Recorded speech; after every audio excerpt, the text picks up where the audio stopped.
What if a country could be brought to its knees, not by bombs, not by bullets, but by paperwork, bank transfers, and executive orders signed thousands of miles away?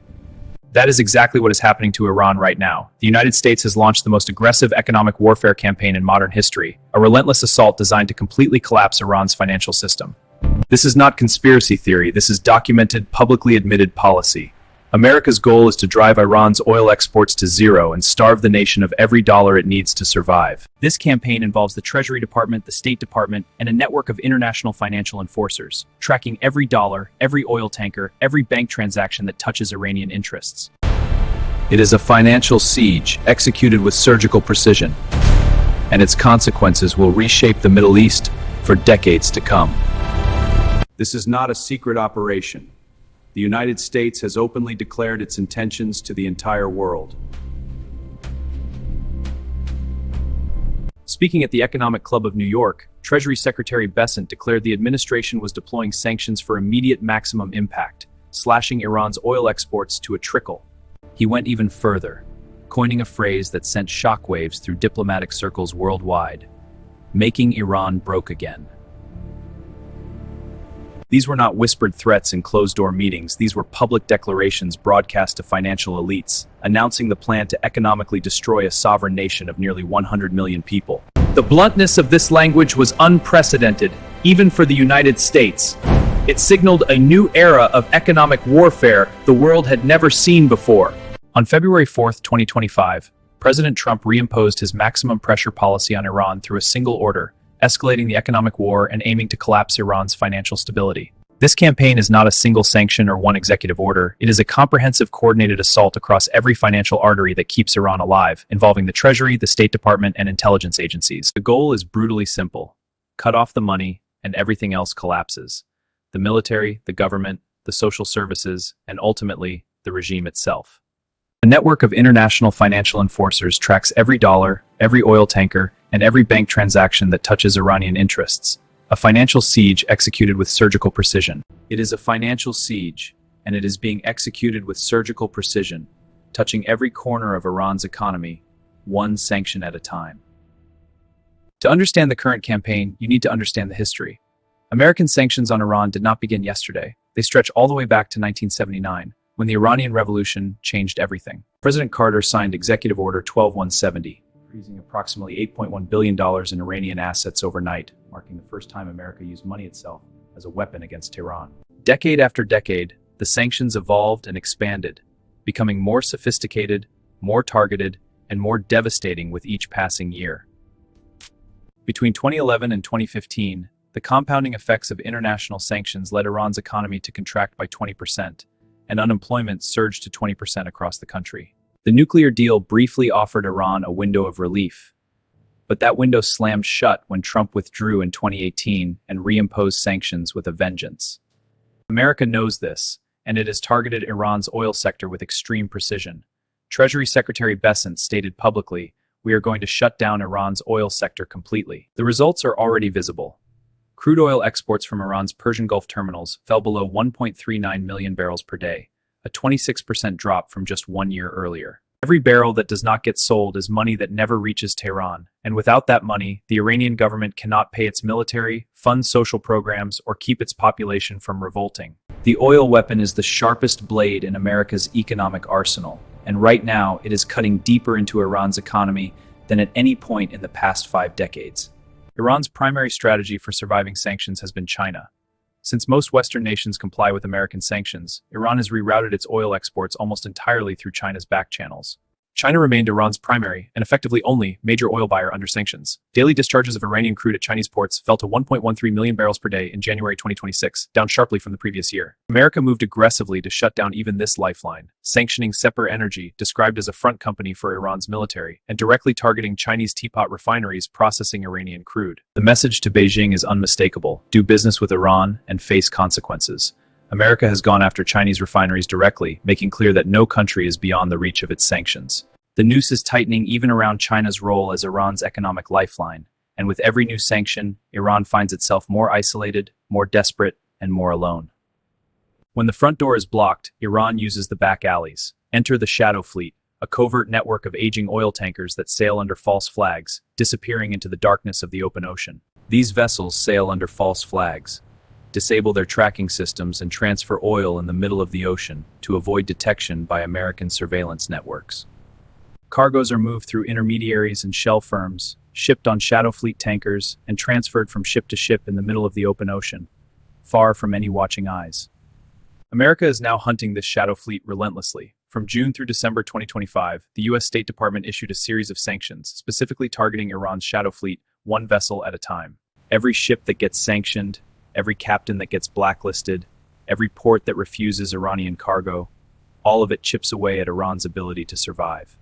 Treasury Secretary Bessent vowed to close off Iran's access to the international financial system entirely by targeting every regional party that facilitates the transfer of Iranian revenues. In June 2025, the U.S. Treasury sanctioned 10 individuals and 27 entities, including the Zaring-Holland brothers, accused of laundering billions through shell companies tied to Iran's Revolutionary Guard. When a country cannot connect to the global financial system, it cannot import medicine, it cannot pay for food efficiently, it cannot attract investment, and it cannot conduct normal trade with anyone. Iran is being financially quarantined, cut off from the arteries of the modern global economy, as surely as if someone had physically unplugged the country from the rest of the world. The most visible sign of America's economic war is the catastrophic collapse of Iran's currency, the rial, once a stable and respected currency, now worth almost nothing. At the time of Iran's 1979 revolution, one US dollar converted to just 70 Iranian rials. By early 2026, that same dollar now costs over 1.4 million its value. On March 19, 2025, the exchange rate passed 1 million rials to the dollar, making the Iranian rial the least valuable currency in the entire world. As the rial collapsed, Iranians rushed toward gold and hard assets to protect whatever savings remained. In December 2025, gold hit historic all-time highs as panic spread through the population. Behind every falling number on a currency chart, there are real Iranian families struggling to buy bread, pay rent, and hold on to whatever remains of a normal life. Hand in hand with currency collapse comes inflation, and Iran is experiencing it at levels that have not been seen in its entire modern history. In 2025, Iran experienced one of its worst economic crises in modern history. Negative economic growth, combined with 49 government budget deficit. Food price inflation in Iran reached above 70% in 2025. The price of bread, rice, cooking oil, and meat increasing by 70% in a single year. As of 2025, estimates suggest up to 50% of Iranians are living below the poverty line, while 57% are experiencing some level of malnourishment. Inflation is America's most devastating economic weapon because it strikes everyone equally, the middle class, the working poor, and the destitute, all at once on every kitchen table across Iran. On top of currency collapse and inflation, Iran is now facing a crippling energy crisis, an almost surreal irony for a nation sitting atop some of the world's largest oil and gas reserves. Decades of underinvestment, corruption, and mismanagement have left Iran's energy infrastructure in shambles, and sanctions have prevented the imports of equipment needed to fix it. In 2024, energy shortages shut down one entire province for 72 out of 291 working days. A survey of businesses found firms operating at just 39% of their capacity in autumn 2025. Factories running at 39% capacity cannot employ full workforces and cannot pay full wages. The ripple effects cascade through the entire economy. The energy crisis is both a symptom and a cause of Iran's economic meltdown, and America's sanctions have made it essentially impossible for Iran to import the technology needed to reverse it. The broader picture of Iran's economic decline under American sanctions is staggering when viewed through the lens of national wealth data stretching across more than a decade. Trump's maximum pressure campaign that began in 2018 led to Iran's economy shrinking by 6% in 2018 and nearly 7% in 2019, according to IMF figures. The World Bank projected that Iran's economy would shrink in both 2025 and 2026, while annual inflation would rise towards 60% with no recovery in sight. An entire generation of Iranians has grown up poorer, with fewer opportunities, worse healthcare, and diminished futures compared to what they would have had in a sanctions-free world. America is not just hurting Iran today, it is mortgaging Iran's entire economic future. Even if sanctions were lifted tomorrow, it would take decades to recover the ground that has been lost. Iran's government is essentially running out of money to function. The country's budget deficit, the gap between what the government earns and what it spends, has reached catastrophic levels. Even in the opening months of 2025, Iran faced a budget deficit of around 40%. Iran last experienced a deficit this severe in 1987, at the height of the war with Iraq. To plug this gap, the government has resorted to printing money, which makes inflation even worse. When governments print money without economic backing, it destroys whatever remains of public confidence. The monthly minimum wage, which stood at approximately $180 at the start of 2025, has now fallen to roughly $100, while a basic middle-class life requires at least $550 per month. A German company, a South Korean bank, an Indian shipping firm, can all face American penalties simply for doing business with Iran, regardless of where they are located in the world. In early 2025, the Shandong port in China announced it would not accept goods from companies and countries blacklisted by America, including Iran, thousands of miles from U.S. soil.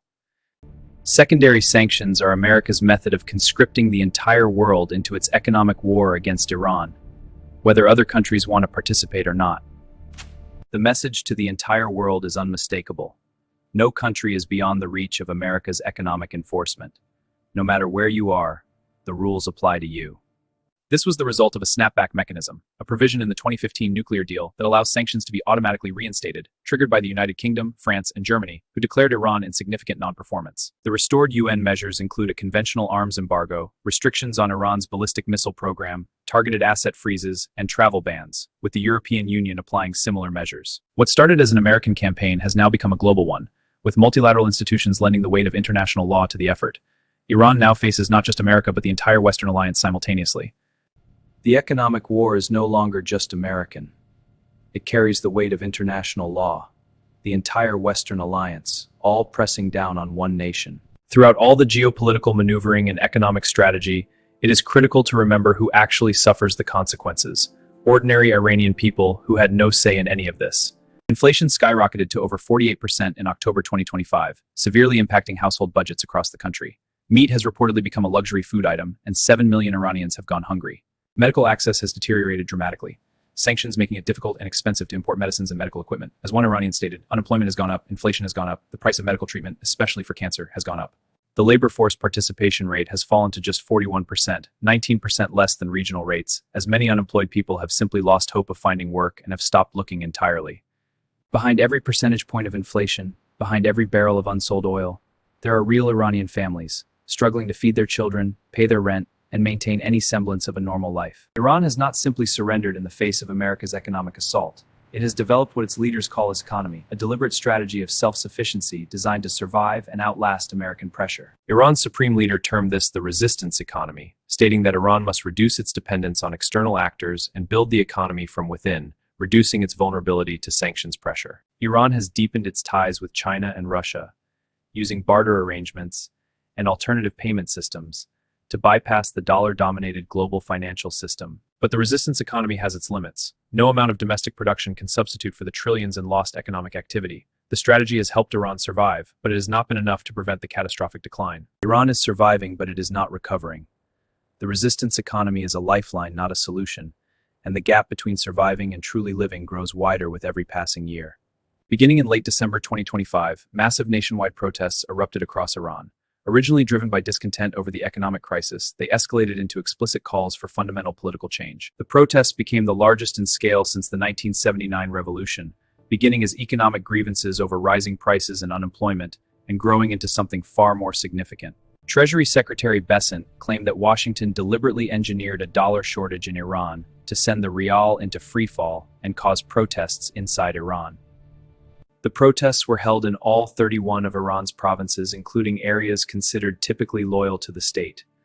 Even the government's traditional strongholds were no longer holding. The economic bomb had detonated exactly as Washington planned. The largest internal challenge to the Islamic Republic in over 4 decades had been ignited not by missiles, but by money. America's economic war against Iran shows no signs of slowing down. If anything, it is intensifying. As recently as February 25, 2026, the United States issued new sanctions, continuing a drumbeat of nearly weekly actions. Iran's economy is now in what experts describe as its deepest and longest crisis in modern history. Worse than the Iran-Iraq War, worse than the 1979 revolution, worse than any previous period of sanctions. America frames its actions as necessary pressure to prevent a nuclear-armed Iran. Critics argue it constitutes illegal economic warfare that primarily harms ordinary civilians. The judgment belongs to history. What is undeniable is the outcome on a per capita basis. Iran's GDP has dropped from $8,000 to $5,000 per person over 12 years, an entire generation grown up poorer. The economic war is real, it is escalating, and its consequences will reshape the Middle East for decades to come. The question is not whether Iran's economy is being destroyed, the question is what kind of world we are building in the process.